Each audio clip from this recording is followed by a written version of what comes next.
Hello and welcome to the very first episode of the Friday Film Show. For now and always, I'm your host, David O'Sullivan, and this is going to be a weekly movie talk series in which every Friday I put out a show with me talking about various movie news, topics that interest me, that I want to voice my opinion on, whether that's movie news, whether that's latest movies that have come out in the cinema or movie trailers. Whatever movie related topics that I want to talk about, I'll be talking about in this weekly movie talk show that I'll be uploading every Friday here on the Friday Film Show. Let's not waste any more time and get straight into this. And first off, I've got films that I've watched this week, and first up it's Inferno, and a lot of people really have not taken to Inferno and really didn't like it. I have to admit, I didn't mind the film myself. Now, did I think it was a great film? No, not really, but I didn't think it was horrendous. I didn't think it was terrible. I think people are overblowing it a bit. For me, I'm not the biggest fan of the previous films. I'm not like a, Dan Brown, Robert Langdon series fanboy or anything. I have seen the other two. I can vaguely remember the other two, and I think the other two are perfectly just fine. They're okay. They're just, if you're fans of the books and if you're fans of the films, I think you will like Inferno. For me, it didn't blow me away. It wasn't great, but it didn't offend me. I didn't get intensely bored, or I didn't intensely dislike it, even though, like I said, it wasn't that great a film. Obviously, I think if you like the other films, you will like this. For me, it was the best of the series. It's not really saying much. It wasn't a very high bar to begin with, but I think this is the best out of the three films. And obviously Ron Howard's back directing, Tom Hanks is back, Felicity Jones is in this one as well, she's great. There's a lot to like about this film, even though it's a pretty dumb, uninspired plot, but really these films is kind of what you expect from, not what you expect, but it's similar to the other two in that it's got the same kind of story and them travelling the globe, finding puzzles and clues and solving mysteries and that kind of thing. So if you're into that and you like the other two films, I think you will like this film, because I think you will get your money's worth. Like I said, it's not that great, but for me it wasn't horrendous. I was interested and engaged enough. It wasn't the most interesting, engaging, exciting film, but it was interesting enough, and it did keep me engaged for the most part, even though there was a lot of kind of expository dialogue, a lot of characters just saying what they're doing. It's kind of what you expect from these films. It's kind of what the others do. I don't get why they do it, but it didn't anger or annoy me that much, because like I said, I didn't really have that high bar going into this film. I had pretty low expectations going into this film, and actually it was alright. I didn't wasn't great, but it was okay. Now let's just go straight into movie news, and I've split these into different categories. First up, we have Fantastic Beasts, and the first piece of Fantastic Beasts news is that J.K. Rowling reveals there will be 5 movies in the Fantastic Beasts and Where to Find Them franchise. And for me, I don't really know what to think about this. I don't really like when studios announce it's going to be a trilogy, or it's going to be multiple films in the franchise when the first one's not even been released yet. But then again, this is a Harry Potter spin-off. The other films, there were several of the other films, and they were really successful, so it kind of does make sense. At the same time, I didn't think this was going to be a film that was going to be multiple films. I thought it would just be 1, 2, maybe 3 at most. 5 might be stretching it a bit too much, but I have faith in J.K. Rowling. She was behind the making of Fantastic Beasts. She wrote the screenplay, I believe, and no one knows Harry Potter better than her. So if she thinks it should be 5 movies, and she's got ideas and things she wants to do that she thinks will last 5 movies, then I have faith in her. And what we've seen from Fantastic Beasts from the trailers, it looks great. It kind of looks Harry Potter-ish in a way, but it looks like it's going to be its own thing as well. And yeah, it looks really cool, and I'm looking forward to checking out Fantastic Beasts. So it's a little kind of premature saying it's going to be 5 movies before the first one's even come out yet. They're just, it's like it's going to be a guaranteed hit. It's going to be a massive franchise, but I'm not totally put off. Next up, we have another piece of Fantastic Beasts news, and that was that Fantastic Beasts and Where to Find Them will feature a familiar Hogwarts professor, that being Professor Dumbledore. And I'm in kind of two minds about this, because I'm glad that there's a confirmation that Dumbledore is going to be in this film, whether it's just one scene or a cameo or whatever. But at the same time, it's like, Dumbledore is going to be in this film. Why would you announce that before the film comes out? Because that would have been a great surprise. A lot of people, it was heavily rumoured that he may make an appearance, and it wouldn't have been that much of a surprise, but at the same time it would have been really cool to have waited to see the film and then be like, oh cool, Dumbledore's in this. Whereas now we kind of know he's going to be in it, and I thought that he may have just had a mention, but now we actually know he's going to be in the film itself, whether that is just for one scene or whatever. But yeah, I'm kind of wish they waited until the film came out, so it was a little bit more of a surprise, a little bit more of a pleasant surprise, like, oh cool, Dumbledore's in this film. So yeah, but at the same time, it's kind of confirmation for the fans that don't worry, this is set in the Harry Potter world. We're going to be seeing familiar faces. I'm a little intrigued as to whether Michael Gambon's going to be coming back.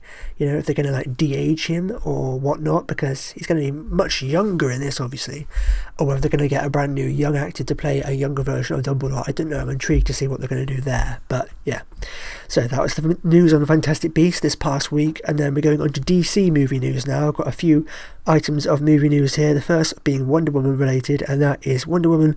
The filmmakers behind Wonder Woman promise a more optimistic movie, and I like these comments mainly because, you know, even though I do like, to varying degrees, the previous 3 DC movies in this new DC Extended Universe, Man of Steel being my favourite, Batman v Superman was, there's some stuff I liked, some stuff I didn't like, and Suicide Squad I enjoyed, but it wasn't that great a film again. But I have hope for Wonder Woman. I absolutely love the trailer. Again, you can cut a trailer out of a really bad film and make it look great. Green Lantern, Transformers, but I love the Wonder Woman trailer. I'm not that sold on Justice League yet. I'm still a little trepidatious about Justice League. I'm still a little nervous and worried about that because of course Zack Snyder being behind it and then making big changes in terms of the tone and whatnot. But with Wonder Woman, we've got a new filmmaker behind this in Patty Jenkins, and everything she said, everything we've seen from the footage from the film, the Comic-Con trailer, like I said, it blew me away. I'm really looking forward to this, and I'm most excited for Wonder Woman, probably more than any other DC movie, I would say. So yeah, I am really looking forward to Wonder Woman, and the fact that the filmmakers have come out saying that it's going to be more of an optimistic and hopeful movie, I like that, because a lot of people have a go at Man of Steel for being quite dark, and it kind of is in a way, but it's more just realistic. It's what if Superman existed in the real world. Batman v Superman was more kind of dark and dreary and depressing. That was probably too dark, too dreary, too depressing. I don't think the problem with Batman v Superman was the tone, but it was a little too, dreary and depressing. For them to go for a more hopeful, optimistic tone with Wonder Woman, I think makes sense, because she's a more hopeful, optimistic kind of hero. She's not like a dark hero like Batman. She's more like Superman in a way, and I think this will make more sense. It needs to be more of a fun, exciting, adventurous comic book kind of film, and I'm looking forward to Wonder Woman. So yeah. Again, okay, the next piece of DC movie news is Batman related, as Zack Snyder apparently wanted Jeffrey Dean Morgan as Batman and teased that it could potentially still happen. Anyone who doesn't know about this, Jeffrey Dean Morgan basically ended up playing Thomas Wayne at the very beginning of Batman v Superman, as, Bruce Wayne's dad who gets shot and killed at the very beginning of the film. And apparently Zack Snyder originally wanted him, or thinks that he could potentially be Batman, and I think that's a pretty cool idea, especially because they go down the route of kind of alternate timelines, Flashpoint paradox kind of thing, where Thomas Wayne ends up becoming Batman instead, because why would he go for someone like Jeffrey Dean Morgan to play a character such as Thomas Wayne, and he's only going to be in it for 2 seconds? So you think maybe they could potentially do a Flashpoint kind of influence film where Thomas Wayne ended up becoming Batman instead, and we could see Jeffrey Dean Morgan as Batman. Who knows? That could happen down the road potentially. I don't know if it will or not, but that would be pretty cool to see. So yeah, I'm open to seeing that if that does potentially happen down the road. And of course, talking about Batman, Joe Manganiello, who is going to be playing Deathstroke in the standalone Batman film, directed by Ben Affleck, reveals that there's going to be a spring 27 shoot for the Batman. And this kind of makes sense to me, because I'm thinking it will probably come out 2018. I mean, it's not guaranteed it's coming out 2018. It may be 2019, maybe 2020, but I don't think they're going to wait that long. Like I said, they're already getting into pre-production. If production begins early 2017, I'm thinking the film will be released 2018. And seeing as there is an untitled DC movie set and scheduled for October 2018, I believe it is, then I think we could see the Batman opening on October 2018, and for me that makes perfect sense, because 2018 is a couple of years away. It's not like 3, 4, 5 years away, and I think they want to get around to doing it as soon as they possibly can. And for me, that 2018 release date is a perfect time for this film to come out, because it's October, around about Halloween. I think that's perfect release for a Batman movie. So I think we could potentially see the Batman opening on October 2018. Again, that's kind of speculation on my part, but I think that's probably when we will see it drop. Going on to Marvel movie news now, and we have Taika Waititi saying that Thor Ragnarok is going to be a really kind of out there kind of film, and if I just look at what he said quickly, yeah, I think Thor Ragnarok will be one of the most adventurous and most out there of all the Marvel movies. It's a crazy movie. It's going to have a kind of 70s, 80s sci-fi fantasy kind of vibe to it. And I do really like these comments, I do. And I'm a fan of Taika Waititi as a filmmaker. I saw Hunt for the Wilder People a few weeks back, I think, and I really liked Hunt for the Wilder People. I didn't think it was an amazing film or anything, but for what it was and what it was trying to be, I think it was great. It really nailed that tone, and I really liked Taika Waititi's style of filmmaking and his style of comedy as well. I think it really works. I've heard great things about What We Do in the Shadows. I've never seen that. I've seen bits of it. But Hunt for the Wilder People, I was really impressed by. I love his visual style of filmmaking, and I love his style of comedy.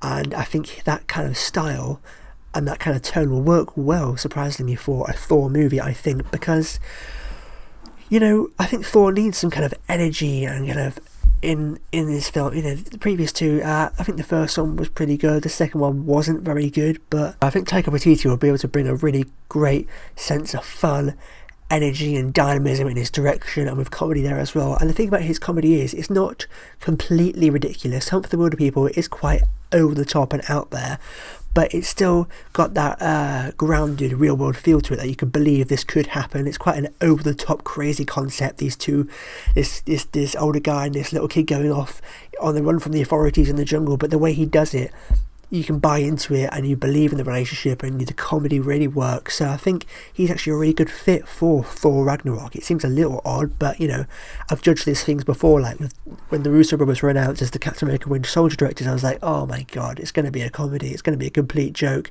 because they're mostly known for comedy and TV stuff, but Winter Soldier ended up being one of the most serious, awesome, badass Marvel movies yet, one of my favourite Marvel movies. So I'm not going to judge before the film comes out, because I think he is a really great choice, a really great, unique, different choice for this film.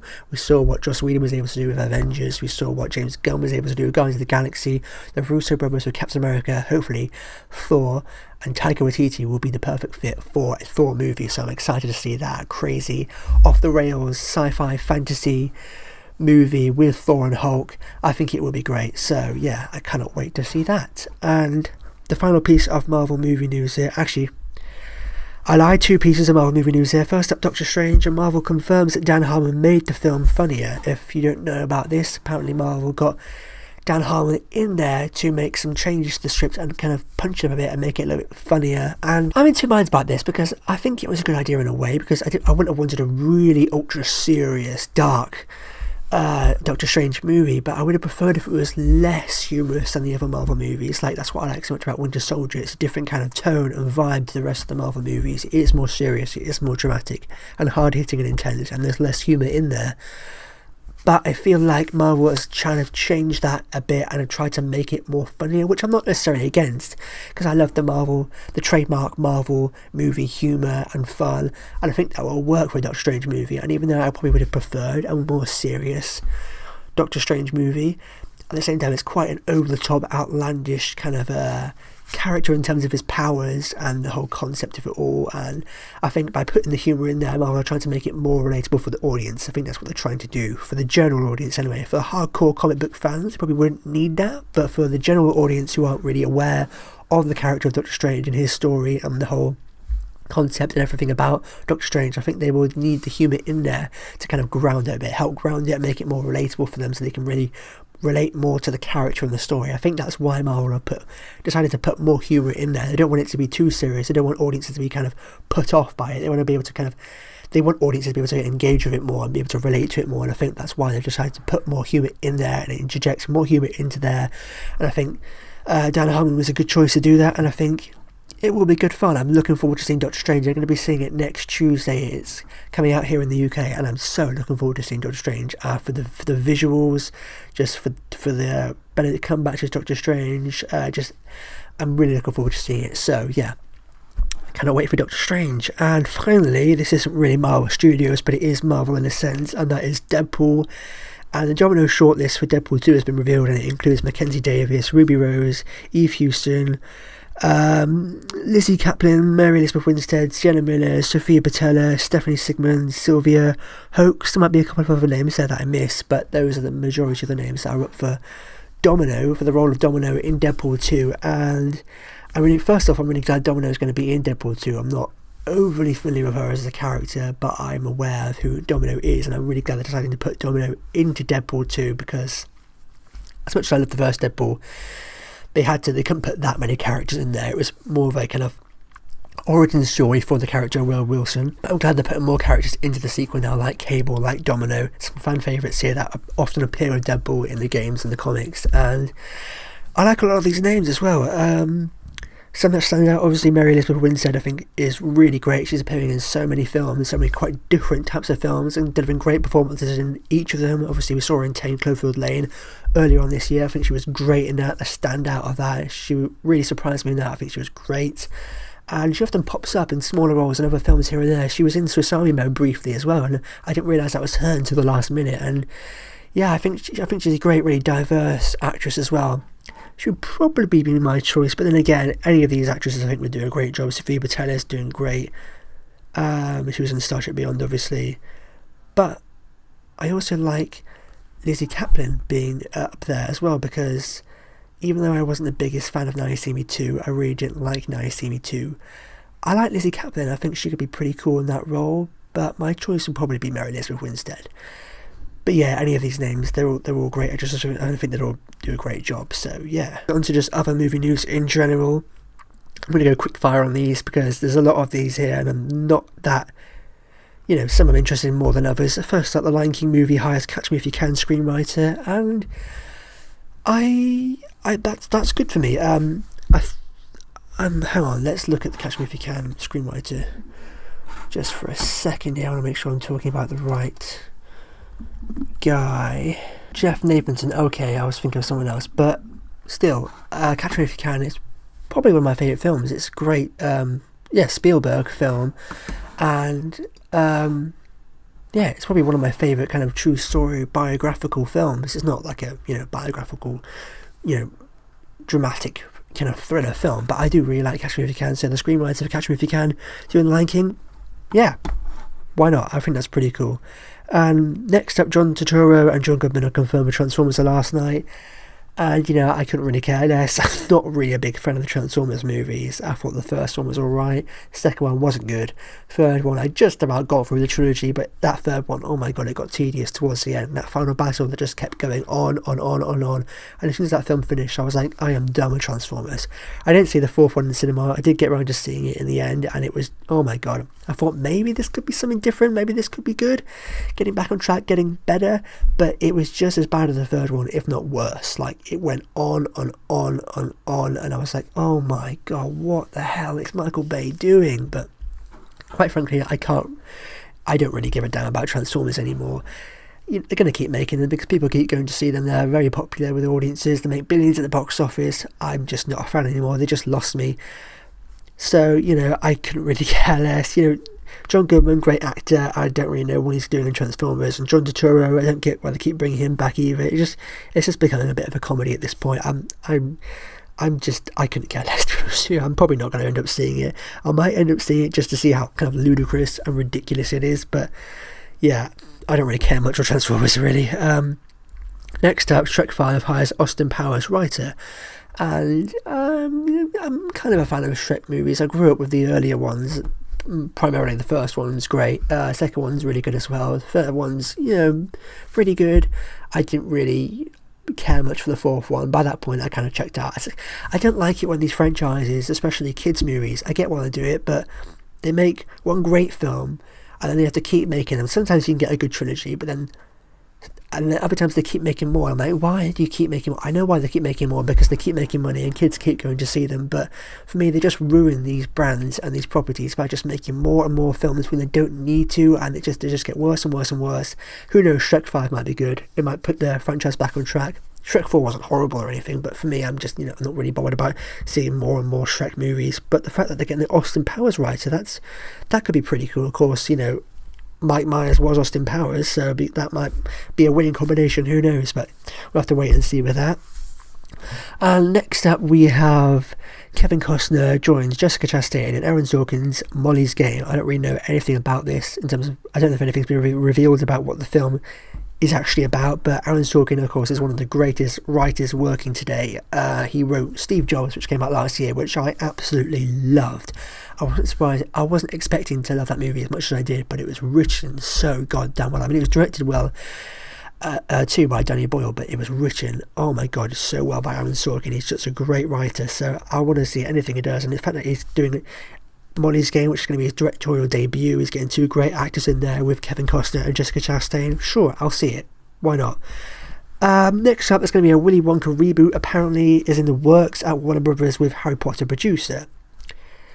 Not entirely unexpected. I figured they would probably get around to doing another reboot of this. I wasn't the biggest fan of the 2005 reboot with Johnny Depp. I didn't detest it, but it's like, I wasn't the biggest fan. I'm like, why does it need to... I'm a massive fan. If any of you have seen my films in my childhood video, I'm a massive fan of the original 70s Willy Wonka film with Gene Wilder. I think it's just so great, and I just don't see why they're going to reboot it again, especially seeing as Gene Wilder's not long past. It's not that great timing. I'm not totally against it. It could be good, who knows, but I don't think they really need to do yet another Willy Wonka reboot. But who knows, whatever, maybe it'll turn out good. Harry Potter producer, maybe David Yates will do it, who knows, I don't know. Next up, Ava DuVernay consulted on a key Star Wars The Force Awakens scene. I was quite surprised by this. Apparently it was her suggestion and her idea to have the moment where Rey closes her eyes in that final battle with Kylo Ren, and I'm glad she suggested that, because I think that was a really good moment. I think that fight needed that breather where the tables suddenly turn and Rey then has the upper hand, where she the Force literally kind of awakens within her, and then she suddenly has the power then over Kylo Ren. I think that was a great moment, and the scene really needed that. So I think that was a great decision on Ava DuVernay's part. Does this mean she's heavily involved with maybe taking on a Star Wars movie or another Disney property? Maybe, I don't know. I wouldn't be against her doing a Star Wars movie, or a Marvel movie for that matter. She obviously came quite close to directing Black Panther. I would like to see her maybe tackle a Marvel movie or a Star Wars movie. Who knows if that means she's involved or not, I don't know. But again, I'm glad she suggested that moment for that scene, because I think it worked really well. And finally, Colin Firth joins Mary Poppins Returns, a new Mary Poppins movie, not a reboot. It's a sequel to the original, and I'm not totally against this, because even though I absolutely love Mary Poppins, the original, it's one of my favourite films. It's one of my favourite films of my childhood. It's one of my favourite films in general. At least it's not a reboot. They're not rebooting it. It's just going to keep continuing on from where the first one left off, some 30 years later, I think. And it's got great talent involved with this. A great cast. We've got Emily Blunt as Mary Poppins, just perfect, and of course Colin Firth now as well. So how could I be against this? It might not turn out the greatest film, but the talent involved is so great. I'm loving the cast, great actors. So yeah, I'm actually kind of on board with this. Hopefully it'll turn out good. That's it for movie news, and now we'll be going on to movie trailers, new movie trailers that I've dropped within the last week. First up, we had the second trailer for Assassin's Creed. I liked the trailer. I wasn't blown away by it. I liked the first one as well. Obviously there was kind of a bit of an iffy music choice there with Kanye West, and the music in this one again didn't really fit. It kind of worked better. I didn't get why they did that again. It wasn't Kanye West, I don't think, but the music wasn't the best choice. But I'm liking what I'm seeing from this Assassin's Creed movie, and it really needs to be good, because we've had a lot of video game movies that didn't really work and weren't very good. Warcraft, I was kind of 50-50 about. There were some things I liked, some things I didn't like, but I'm really hoping Assassin's Creed will be the first great video game movie. It looks like it could be great. I'm liking what I'm seeing from the trailers. The talent involved, the creative team behind it. We've got Justin Kurzel, director of last year's Macbeth, which I liked, and of course he's reteaming with the stars of that film, Michael Fassbender and Marion Cotillard. So I think this could be a recipe for success. I think this could be the first great video game movie. Let's hold out hope and hope it's great. The next trailer, which dropped a couple of days ago, I believe, and that was the first sneak peek for Guardians of the Galaxy Volume 2. I'm a massive fan of the first Guardians of the Galaxy, and I've complete faith in James Gunn that this is going to be great. Everything he said over the years, over the months leading up to this film happening, I really truly believe it's going to be good. He's not going to just do a rehash of the first film. He's going to do something different, but something that's just as good, just as fun, as entertaining and exciting and different and interesting and adventurous and unique. I have really complete faith in James Gunn that he's going to deliver on this sequel. Sneak preview. The sneak preview didn't really show that much, but I think it was perfect. It's mainly meant to be a tease. We may get a longer, more full-length trailer within the next few days or week, maybe something longer attached to Doctor Strange, perhaps, who knows. But for a little kind of sneak preview, little kind of teaser, I think it was great. It was perfect. It got us back into that world with the music hooked on a feeling, glimpses of the characters, some humour in there. It just immersed us back into that world and reminded us why we fell in love with these characters from before, and we're going to get that humour again. We're going to get these characters back together again, but on a different kind of mission, a different kind of story there. Of course, Yondu and Nebula are going to be joining the team now. Baby Groot, I'm pretty sure it's going to be great. I've got complete faith it's going to be, just as good, if not better than the first Guardians. And finally, just yesterday, actually, we got the first trailer for Logan. And I'm usually not the biggest fan of trailers. I don't usually bother talking about trailers or doing trailer reviews or anything like that, because trailers, okay, they're just like something they have to do is get people to show people what the film's going to be like, to get butts and seats. And usually I'm not that bored about trailers. It's rare that a great trailer comes along, especially for something like a comic book movie. But wow, this trailer for Logan blew me away. I absolutely loved this trailer. I freaking loved it. And I was hoping it would look, I wasn't necessarily shocked and surprised by the tone and the vibe they were going for, because I've been following comments from James Mangold, the director, Simon Kimber, the producer, from Hugh Jackman, so I knew it was going to look like this. But the trailer was just confirmation that they're going down that road now, and this is the direction they're going in, and I could not be happier. This trailer is so great, and it's quite a risky move for Fox to go in this kind of direction, to do something quite different from previous Wolverine movies, from previous X-Men movies. And this trailer is just confirmation that they're going to be doing that. They're going to be taking that risk. They really want this final outing for Hugh Jackman's Wolverine to be something special, to be something really great and different and interesting and unique, while still being a really cool, fun action movie. And I just absolutely love this trailer. It's got a really kind of cool, like, neo-noir, kind of dystopian western action movie kind of feel to it, but then it's almost kind of got like a family dynamic between Logan, Charles, X-23 there. There's going to be a lot of heart, I think. It almost looks like it's going to be kind of like a kind of a character piece, kind of a character study, kind of drama. And that's what I like most about The Wolverine, the previous film. Obviously it went a little off the rails towards the end, but it was kind of like more of a character piece, more focused on the character of Wolverine. It was kind of more of a character drama until all the big crazy action started coming in towards the end. But I'm glad they're going fully down that direction now with this film. I've got faith in James Mangold and Hugh Jackman as Wolverine. I really think this is going to be something not just great, but something really quite different and interesting and unique. Again, this is only the trailer. I could be wrong. This film could end up being not that great, but if this trailer is any indication to what the film's going to be like, then I really feel like this has the potential to be one of the best comic book movies of next year, and one of the most different, interesting and unique comic book movies we've ever had, because it looks really great. Like, they're really trying to do something different, and I'm just really excited now. I was looking forward to it before, but now I am really excited. Like, this is one of my most anticipated comic book movies of next year now. It just really looks that great. I just absolutely love this trailer. So yeah, that's all the trailers that I've dropped the past week. And finally we get on to opening this week. Films that are coming out this week. We have Jack Reacher, Never Go Back, and Keeping Up with the Joneses that were released today, I believe. And I'm not going to bother seeing Keeping Up with the Joneses. It's apparently not meant to be that great, and plus I'm not that big of a fan of comedy, really. Most comedy films nowadays don't tend to be that great. I'm more of a fan of the comedies from back in the day, essentially, when they're more slapstick, more family friendly. I mean, there are lots of R-rated comedies I absolutely love. I mean, Edgar Wright's The Cornetto trilogy, it's some of my favourite comedies of all time. But, I don't really care much for this film. Jack Reacher, Never Go Back, I will check out. I am a fan of the first Jack Reacher movie. That was kind of a divisive film. Some people really liked it, some people really didn't like it.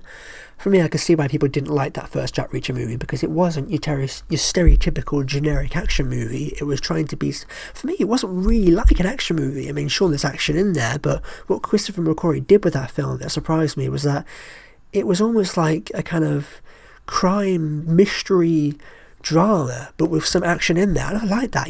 I like that it was trying to be something different. What I'm slightly worried about with this film is that from the look of the trailers, it looks like it's going down more of that Bourne, Mission Impossible route, and I'm not necessarily against that, but the first film kind of distanced itself from that in a way. It wasn't really trying to be a full-on hard-hitting action movie. It was trying to be something kind of different, and now that they're kind of going away from that and just making it a full-on action movie in the vein of a Bourne or a Bond or Mission Impossible, I'm not really sure how I feel about that. I'm not sure if that's really the right direction or not. It might not be that, I don't know, but from the look of the trailer, it looks like they're going down more of that full-on, hard-hitting, intense action movie. I mean, that's what I want from something, say, a John Wick, because that's what the first movie was. But with Jack Reacher, I'm not sure if it's going to really work or not, but again, I'm going to check that out because I am intrigued. And also, I'm going to be seeing a preview of The Accountant next Monday. It's already come out in the US. We don't actually get it here in the UK until beginning of November, but I could have seen it on the 19th, actually, but I'm going to wait and see it on the 24th because there's a free preview screening. I can go to see it on the 24th and see it for free, and see it a couple of weeks before it's released here in the UK. And I'm really looking forward to The Accountant. I've heard mixed things, but I really like the look of the trailers, and it's Ben Affleck. It looks like it could be pretty good fun, and I'm looking forward to seeing it, so not much else to say there. And of course, I've already touched on this earlier, but Doctor Strange is being released next Tuesday here in the UK, and I cannot wait to see that. I'm really looking forward to seeing that. So I'll be seeing Doctor Strange next Tuesday, and yeah, hopefully I'll have a review up for that not long after I see it. If not, I'll be talking about it in next week's Friday film show. And that just about wraps it this first instalment of the Friday film show up. Just gone over half an hour there. I wanted to try and keep it in the half an hour kind of time frame. I'm gone a little bit over, but yeah, that's all the movie news that has been released the past week, all the movie news that interests me the most, the movie news topics and the trailers and the films that interest me most and the ones that I wanted to talk about. I'll be here again next week with the second instalment of the Friday film show, but for now, I've been David O'Sullivan. I'll see you next time.